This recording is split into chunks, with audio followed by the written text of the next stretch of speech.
Satgas Penanganan COVID-19 mengeluarkan Surat Edaran Nomor 17 Tahun 2021 tentang ketentuan perjalanan orang dalam negeri pada masa pandemi coronavirus disease 2019 dan SE Nomor 18 Tahun 2021 tentang protokol kesehatan perjalanan internasional pada masa pandemi COVID-19.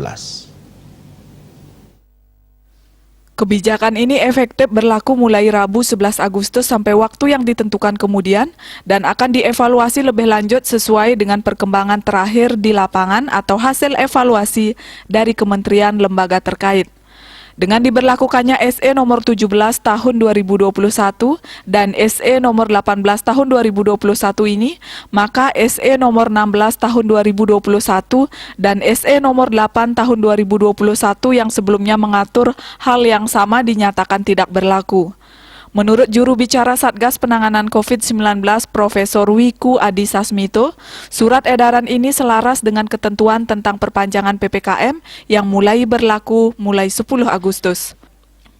Para pelaku perjalanan mesti diatur agar mobilitas yang terjadi tidak menjadi sumber penularan baru COVID-19.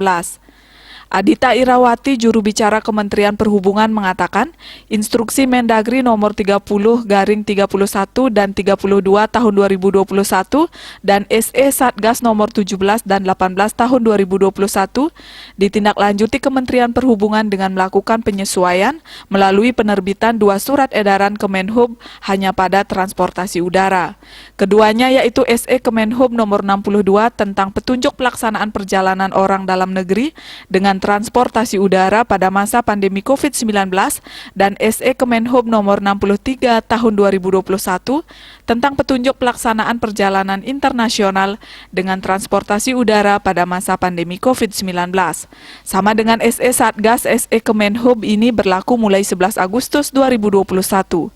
Sementara untuk transportasi darat, laut, dan kereta api tetap menggunakan surat edaran yang berlaku saat ini karena tidak ada perubahan dalam syarat perjalanan.